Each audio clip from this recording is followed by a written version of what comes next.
Bonjour à toutes et à tous et bienvenue pour ce nouvel épisode du Champ des possibles, le rendez-vous vidéo et non format que Mediapart consacre chaque mois au monde de demain, aux petites alternatives concrètes comme aux grands échafaudages théoriques qui pourraient préfigurer les mondes d'après.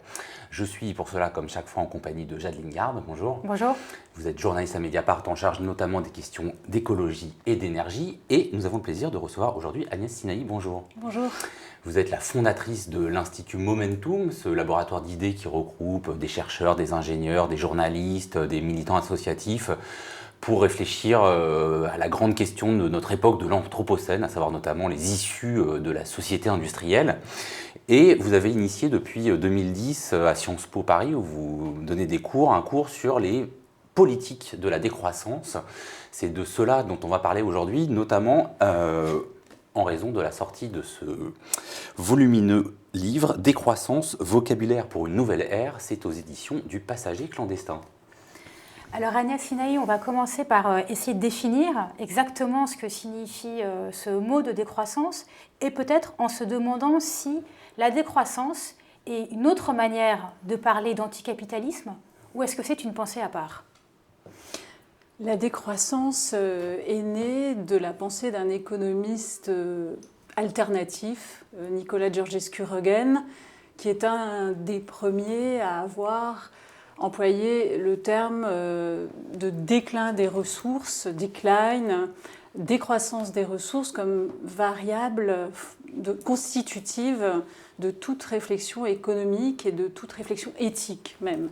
Donc le berceau de la décroissance, il se situe dans une réflexion physique, sur la physique des ressources, sur l'entropie aussi, qui est une notion aussi issue de la physique, c'est-à-dire la dégradation d'une matière, en particulier de l'énergie, dans tout processus de combustion. Quand vous brûlez du charbon, il y a une partie de cette énergie qui se dissipe de manière chaotique. D'ailleurs, on voit ce chaos aujourd'hui à travers le réchauffement climatique qui n'est autre qu'une forme de manifestation d'une entropie chaotique. Bref, pour redire les choses simplement, la décroissance au départ, c'est une réflexion sur les limites de tout système, dès lors que ce système a besoin de la nature et s'ancre dans elle en réalité pour fonctionner. Alors pour le coup, ce concept de décroissance a connu un destin qui nous amène à aujourd'hui. Aujourd'hui, la décroissance, c'est un mouvement multiforme et c'est un concept, je dirais, polysémique, enfin il y a plusieurs définitions, il n'y en a pas qu'une, et parce que c'est même un champ dynamique. C'est un champ dynamique et en fait il y a eu en effet un basculement, c'est-à-dire qu'à un moment c'est devenu aussi un projet politique. C'est-à-dire cette analyse effectivement sur les conditions matérielles de création de la richesse et cette mise en garde finalement de Georgescu-Roegen de dire attention, finalement la croissance infinie est impossible du fait de ces conditions matérielles. Ce constat-là assez technique, assez scientifique, finalement au fil des ans, a été repris par d'autres acteurs pour devenir un projet politique. Et c'est quoi ce projet politique ? Tout à fait, parce que la décroissance n'a pas vocation à être réduite à des considérations purement physiques ou même à une sorte de métabolisme de la société, un métabolisme énergétique qui irriguerait les sociétés et cette énergie qui serait vouée à décroître modifierait ce métabolisme. Non, la décroissance, comme vous le dites bien, a vocation à être un projet politique au-delà du constat de la finitude des ressources naturelles, qui est constitutif de la prise de conscience de la décroissance. Il y a à la clé un projet politique multiforme qui tourne autour de la question des biens communs, la question de la justice écologique, la question du rationnement équitable de ce qui reste d'énergie sur la planète et des inégalités nord-sud et de l'empreinte écologique gigantesque des pays industrialisés qui doit réduire, ne serait-ce que pour permettre aux pays du Sud de disposer d'un espace écologique décent. Toutes ces questions aujourd'hui qui vont des questions les plus locales, de la résilience d'une région par exemple, en passant par les coopératives, en passant par les mouvements de désobéissance, en passant par les ZAD.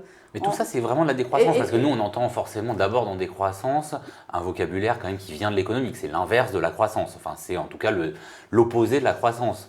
Donc, est-ce qu'à la fois, dans le livre, c'est l'idée que ça peut recouvrir finalement un vocabulaire pour une toute nouvelle ère, mais est-ce qu'il n'y a pas un peu un côté fourre-tout, du coup, à mettre, y compris, je ne sais pas, les ZAD, les biens communs, dans ce concept-là?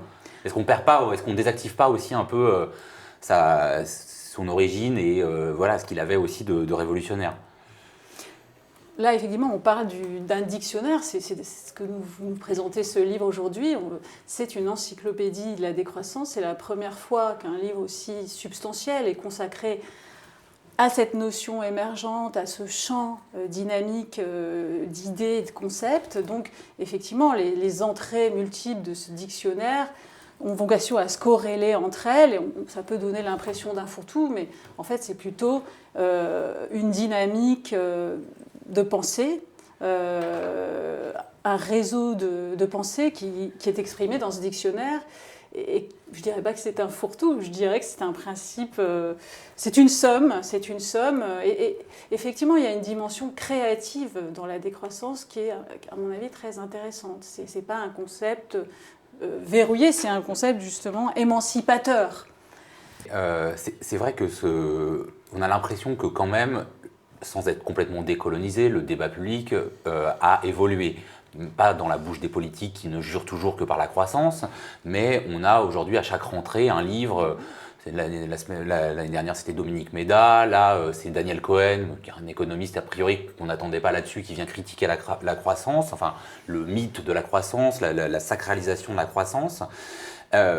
En même temps, le terme de décroissance, il fait encore figure d'épouvantail. Parce que justement, on a tellement été éduqués dans l'idée que les 30 Glorieuses, c'était le modèle de développement des sociétés. Qu'est-ce que vous répondez aux critiques qui disent non mais ok, il ne faut pas chercher la croissance à tout prix, mais la décroissance, on est quand même là, c'est excessif. La décroissance, effectivement, c'est un concept obus. Ça peut être un repoussoir, et tant mieux d'une certaine manière. Comme ça, il sera moins vite récupéré que d'autres. Et du coup, il stimule le débat. Donc ça, je trouve ça plutôt positif que ce concept ait du mal à passer. D'une certaine manière, c'est presque délibéré de la part des décroissants que de maintenir ce concept pour jeter un pavé dans la mare inerte de l'économie néoclassiste et croissanciste, très bien. Mais au-delà de ça, ce livre encyclopédique montre bien que la décroissance, c'est un projet émancipateur, c'est un projet de reconquête de sa propre existence sur l'emprise de la méga-machine. C'est un projet qui met en valeur l'autonomie contre toute forme de dépendance et d'hétéronomie, comme disait le philosophe Ivan Illich. Il y a des côtés extrêmement positifs dans la décroissance.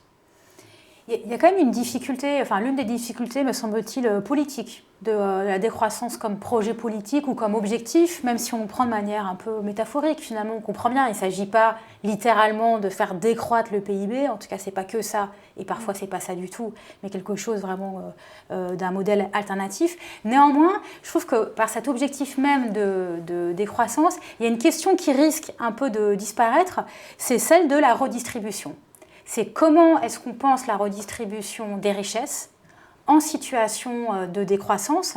Et il y a une inquiétude sourde ou parfois carrément exprimée dans les milieux anticapitalistes face à cette idée d'une décroissance où on se dit finalement, si on réduit toutes les richesses, est-ce qu'on ne risque pas d'arrêter de les redistribuer et donc de réduire les inégalités ?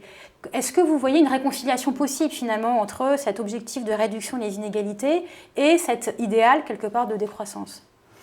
C'est une question très complexe qui appelle plusieurs réponses, qui sont d'ailleurs posées dans ce livre.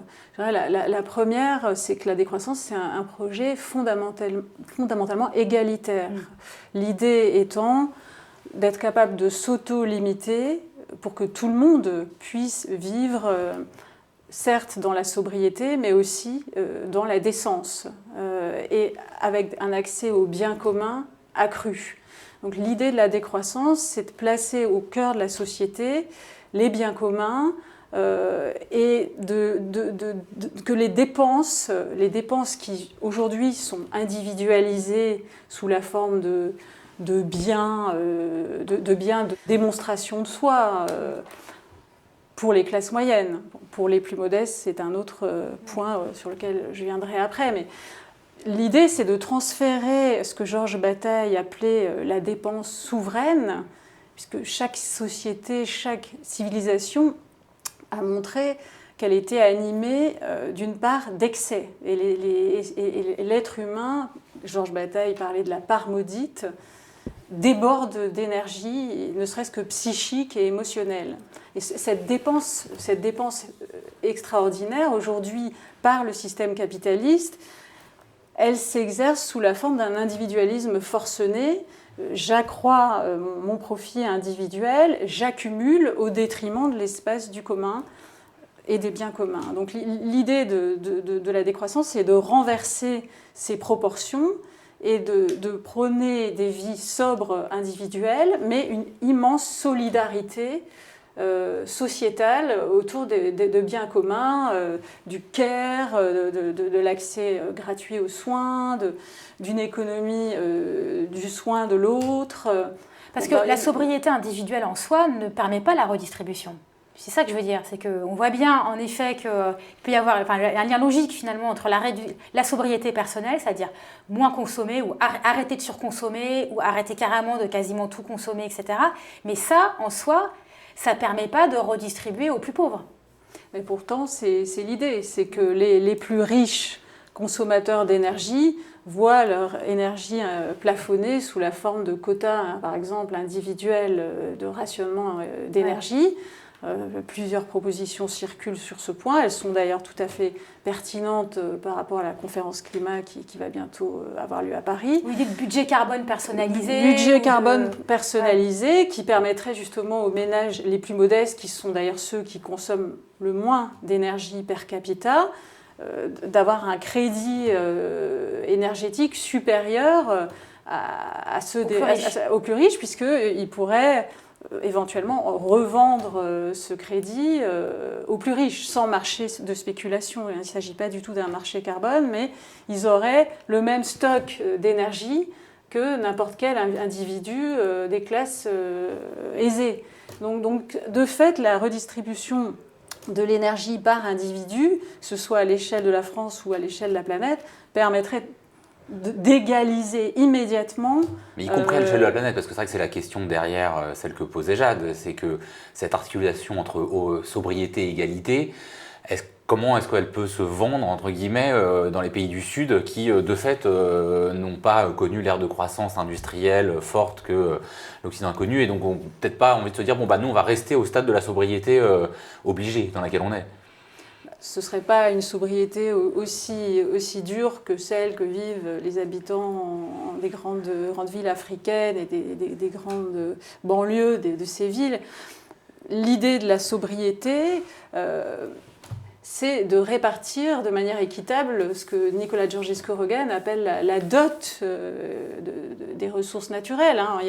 On vit dans un monde limité et de toute façon, il ne sera pas possible qu'il y ait 5 milliards de véhicules individuels sur la planète. C'est totalement impossible. Les limites, hélas, s'appliquent à tous les terriens. Donc, comment faire pour les répartir de manière équitable ?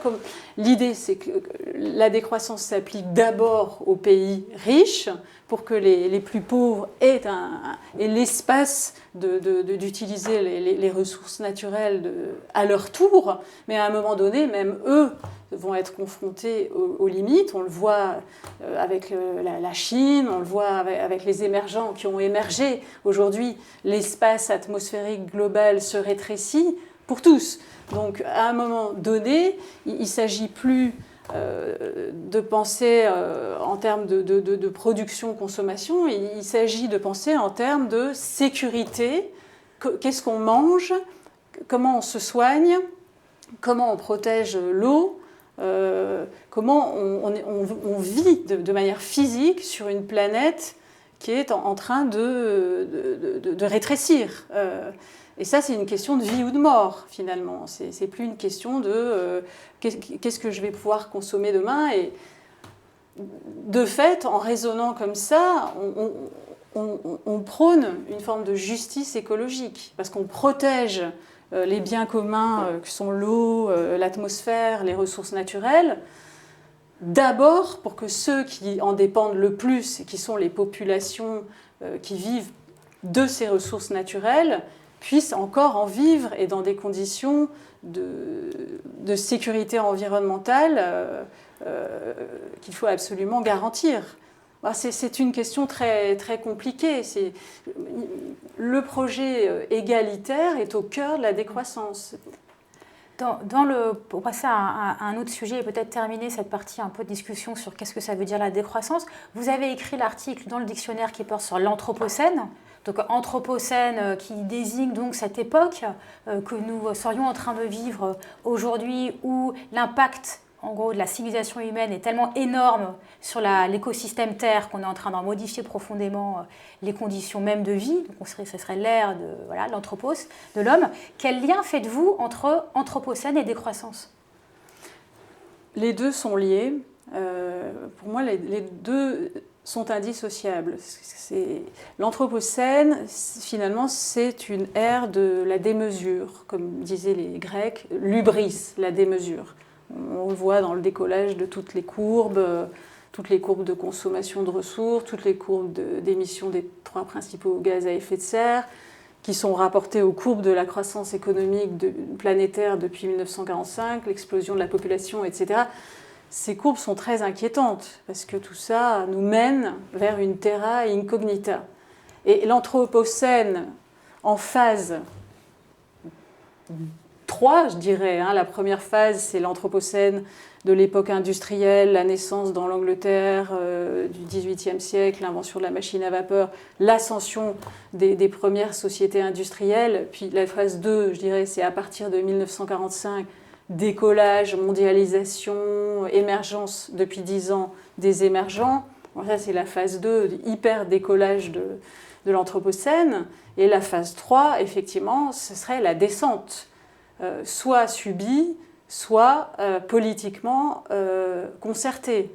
Et c'est le vrai sujet, ça devrait être le vrai sujet de la COP21. Ce n'est pas le sujet, mais ça devrait être le sujet. C'est comment on organise la descente inéluctable des sociétés de croissance, puisque l'Agence internationale de l'énergie nous dit depuis son rapport de 2010 que le pétrole brut conventionnel commence à descendre, et que c'est pour ça d'ailleurs qu'on utilise de plus en plus d'énergie extrême. On le voit, la pression sur les gaz de schiste, les méga oléoducs, les plateformes offshore arctiques, enfin, toutes ces énergies extrêmes qui entrent dans nos vies parce que le pétrole brut conventionnel tend à décroître. Et ce n'est pas seulement le pétrole qui décroît, ce sont aussi environ 60 métaux stratégiques sur 80, disons 60 éléments naturels sur les 80 qui sont cruciaux pour les sociétés industrielles, il y en a 60 qui sont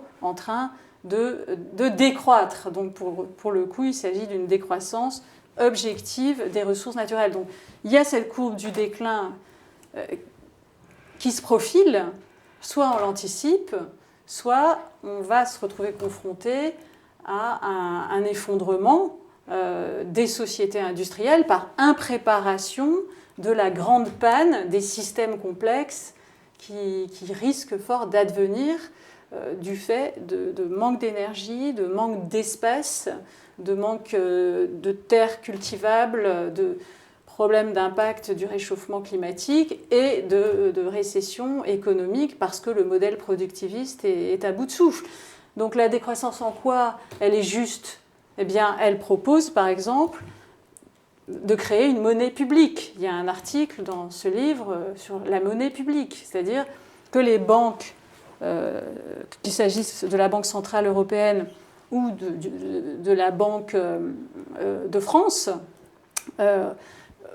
reprennent la capacité d'émettre de la monnaie et d'orienter la monnaie vers le financement des biens communs. Ça, c'est tout à fait possible.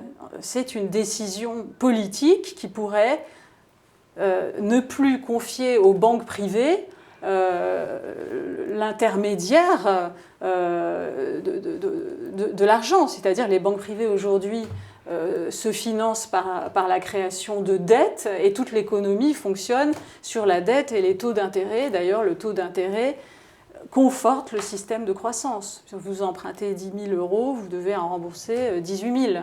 Et ces 8 000-là, c'est quoi? C'est votre travail, c'est vos trajets éventuellement en voiture si vous ne pouvez pas aller travailler en vélo, c'est le prix de l'énergie que vous mettez dans votre voiture. C'est tout un mode de vie qui va avec le taux d'intérêt. Donc bref, donc pour ressaisir votre question, je dirais qu'effectivement, l'Anthropocène annonce une descente, qu'il s'agisse d'une décroissance subie ou d'un projet politique dont il est question dans cet ouvrage. Alors pour justement aborder ce projet politique très concrètement, j'aimerais qu'on fasse un détour. Vous évoquiez la COP 21 là, qui va se passer dans quelques jours maintenant à Paris, qu'on revienne à une autre conférence qui avait eu lieu l'an dernier, c'était à Leipzig sur la décroissance, où vous n'étiez pas, mais où il y avait sans doute beaucoup des auteurs de ce livre.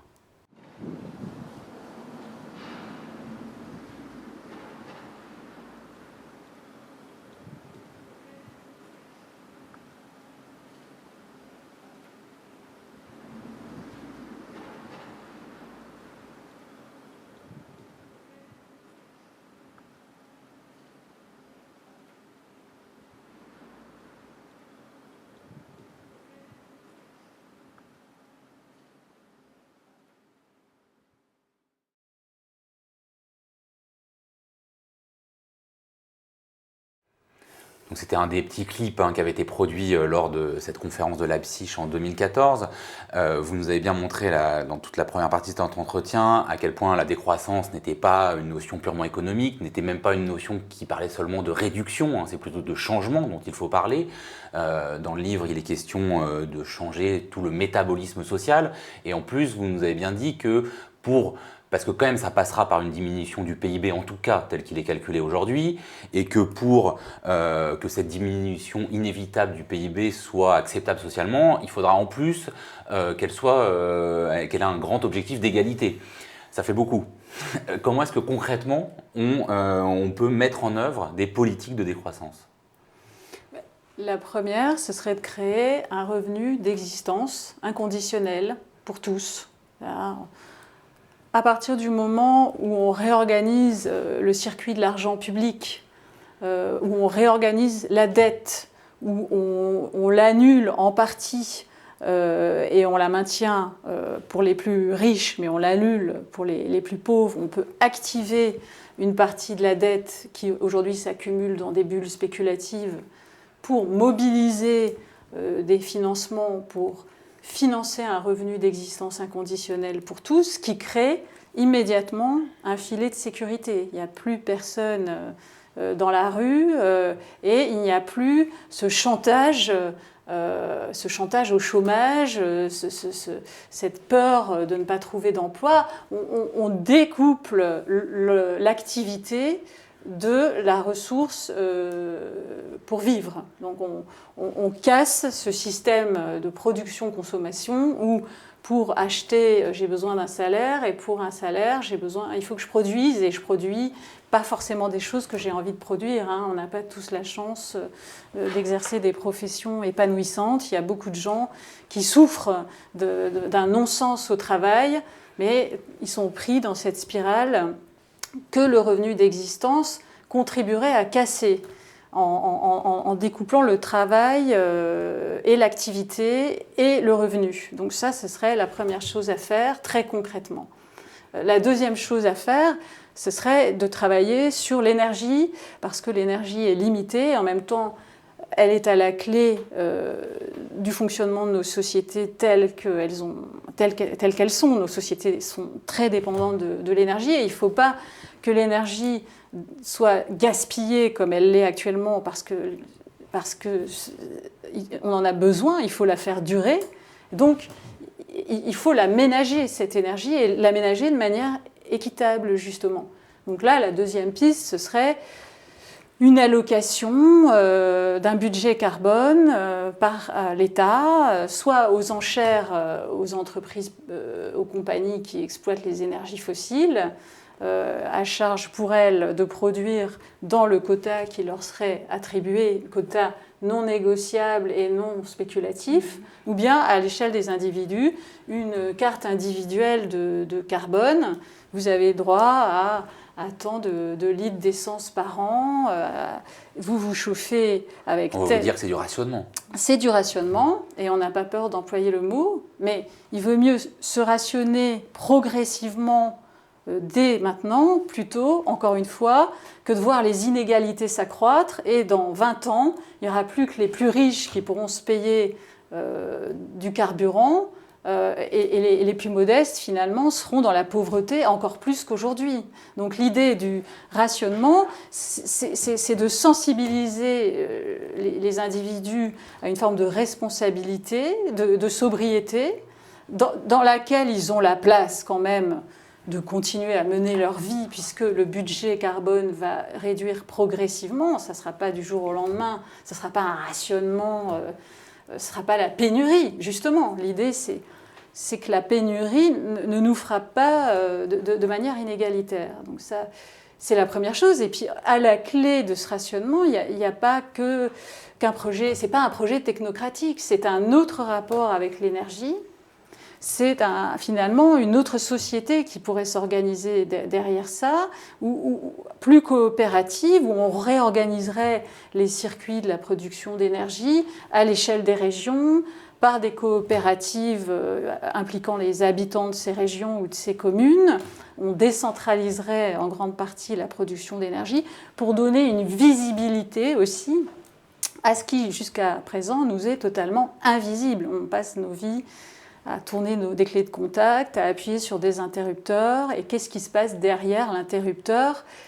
Quel est ce métabolisme? Avoir plein de spots là, pour vous éclairer voilà, en studio. Exactement, c'est formidable, mais en même temps... Du coup, il n'y derrière, aura plus d'entretien avec vous. On pourra faire ça Dans le noir. dehors, peut-être. En chuchotant. Oui. Joseph plaisante avec cette idée de comment on ferait sans l'électricité, etc. C'est quand même, sur le fond, une question sérieuse. C'est-à-dire, ce rationnement, quand on parle de rationnement, donc on parle de contraintes fortes qui pourraient vraiment s'imposer aux gens. Comment rendre ça désirable auprès de personnes qui ne sont pas déjà convaincues que nous vivons l'Anthropocène et qu'on est en train de modifier les conditions de vie sur Terre? Ça peut faire peur, hein, contrainte, rationnement. Là, on allume des voyants qui peuvent faire peur aux gens pour leur liberté individuelle. Par la discussion démocratique à des échelles régionales, par exemple, organiser des conférences de citoyens sur le lien entre ce projet de rationnement et la sécurité des enfants et des générations futures. Parce que par la conviction, par l'implication, la pédagogie, l'implication, oui, il y aurait une forme de délibération. Il ne faudrait pas effectivement que ce rationnement soit imposé de manière technocratique par le haut. Il faudrait qu'il soit expliqué sous la forme de débats qui pourraient ressembler à des conférences de citoyens, où on formerait des panels de citoyens à la question et on mettrait les controverses sur la place publique et on donnerait les résultats de ces délibérations. Peut-être que ça contribuerait à faire évoluer les mentalités. Et vous pensez que c'est parce qu'on voit aussi émerger un discours assez inquiétant, prenant en compte justement la gravité de la situation écologique, climatique, et disant en gros on n'a plus le temps de discuter, soit il faut des solutions hyper technologiques, soit au fond il faut des mesures plus autoritaires. Imposées. Vous pensez qu'il y a encore temps justement pour cette délibération démocratique, ces conférences de consensus, tout ça? Ça fait 20 ans qu'il y a une négociation climatique qui n'aboutit pas, donc au point où on en est, on peut imaginer d'organiser 3-4 ans de débats sur cette question d'évolution de la société autour de la sobriété et des biens communs, hein, parce que je me rationne, mais en contrepartie, j'ai accès à des services gratuits et à un environnement respirable. Ça a des contreparties aussi immédiatement sensibles. des transports en commun de qualité. Tout ne va pas être rationné en même temps. Il y a juste cette question des énergies fossiles qui est une question particulière et cruciale aujourd'hui. C'est ce point-là qui est le point du rationnement. Mais en même temps, si je reçois un revenu d'existence de 600 € par mois et mon conjoint aussi, donc déjà, j'ai moins peur du lendemain. Mon conjoint ou ma famille, je sais que chacun d'entre nous, majeur, va recevoir ça. Tout d'un coup, ok, j'ai une carte carbone dans mon portefeuille, mais en même temps, j'ai aussi ce revenu d'existence. Tout se combine. Et en même temps, encore une fois, il y a des communs qui s'affirment, il y a une économie du soin qui se développe, tout va en même temps. Vous allez me dire, c'est une utopie, mais le productivisme capitaliste, c'est une autre forme d'utopie. La dette gigantesque accumulée dans les bulles spéculatives, il y a quelque chose là d'inconcevable, d'immatériel. Au fond, c'est pas plus utopique d'imaginer une certaine sobriété et une certaine solidarité que de vivre sur une dette absolument abyssale. Est-ce qu'il n'y a pas l'enjeu aussi dans cette idée de rendre désirable ce modèle-là, autre chose qui est vraiment du côté de l'expérience sensible, le plaisir d'être ensemble, ce côté un peu hippie finalement qu'on trouve aussi dans ces idées décroissantes quand on regarde le journal La Décroissance, qui est un journal qui existe maintenant depuis nombreuses années, qui a un lectorat quand même assez important et qui est un des grands canaux de diffusion de ces idées, de ces discussions, qui s'appelle le journal de la joie de vivre. Il y a quand même aussi un côté, ça peut paraître paradoxal, mais néanmoins présent, un peu épicurien, quoi, mais épicurien d'une autre manière, en rapport avec la nature, les sorties en plein air. Est-ce que c'est pas ça aussi, est-ce que ça... Il n'y aurait pas, à gagner, à donner plus d'espace et de reconnaissance à cet aspect-là plus désirante de la décroissance, à côté d'un discours qui peut paraître un peu froid parfois, un peu théorique. Oui, c'est tout à fait majeur ce que vous pointez là.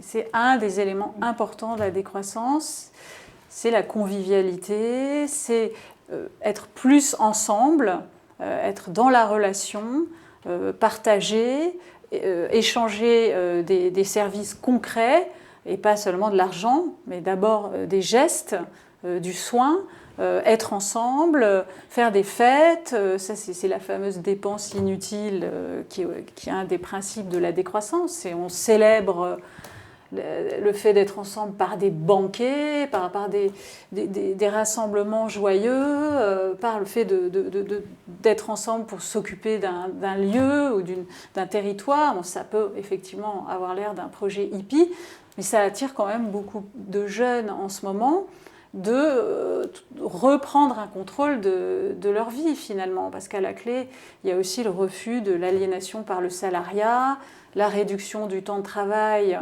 pour avoir plus de temps pour soi, pour ses enfants, pour ses amis, pour contempler, et puis pour effectivement se reconnecter avec la nature qui nous apaise, qui a quand même des vertus anxiolytiques bien connues.